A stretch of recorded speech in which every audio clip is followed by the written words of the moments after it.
లీడర్కు లోఫర్కు ఉన్నటువంటి ఒక తేడా అదే. ఒక లోఫర్ భాష ఇవాళ దురదృష్టవశాత్తు రేవంత్ రెడ్డి మాట్లాడుతూ ఉన్నాడు.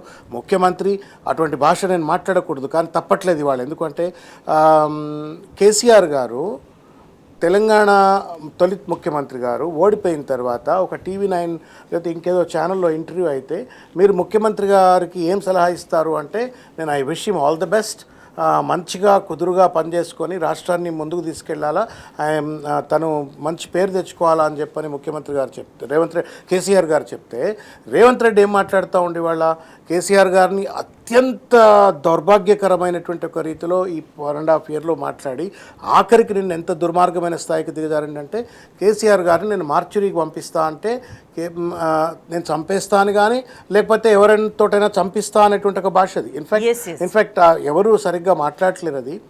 మార్చురీ అని ఎవరినంటే ఎవరు పోతారు మార్చురీకి చెప్పండి? ఎవరి శరీరం పోతుంది మార్చురీకి? Either somebody who meets with an accident, లేదు ఎవరైనా మర్డర్ చేస్తేనో, పాయిజన్ అవుతానో, అసహజ మరణం జరిగినటువంటి ఒక సందర్భాల్లో మాత్రమే మార్చురీకి పోతారు. What is the intention of the chief minister? ఒక అపోజిషన్ లీడర్ని పట్టుకొని స్ట్రెచర్ నుండి మార్చురీకి పోతాడు అంటే మార్చురీకి పంపిస్తావా? లేకపోతే మార్చురీకి పంపించేటువంటి ఒక కుట్రలు ఏమన్నా పన్నుతా ఉన్నావా? ఇది ఎవరు కూడా అంటే ఇది ఒక క్రైమ్ కిందకి రాదా? It is absolutely crime. It is absolutely crime. It's a criminal intimidation, conspiracy.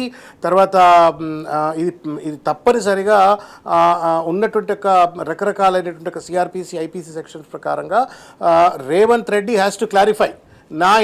Revanth Reddy యాక్చువల్గా సమాధానం చెప్పాలి. ఇవాళ తెలంగాణ సమాజం అంతా కూడా కూస్తుంది. ఎట్లను నా నాయకుడిని మార్చురీకి పంపుతా అని చెప్పని అన్నప్పుడు రేవంత్ రెడ్డికి సమాధానం చెప్పాలా?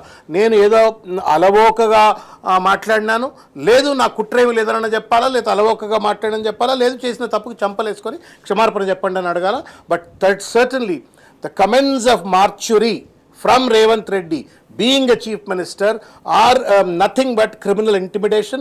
It deserves to be ఒక క్రిమినల్ కేసు ఫైల్ చేయడానికి అర్హత ఉన్నటువంటి ఒక కేసు అది. తప్పనిసరిగా దీన్ని లీగల్గా కూడా పర్సూ చేయాల్సిన అవసరం ఉందని చెప్పని నేను వ్యక్తిగతంగా భావిస్తాను.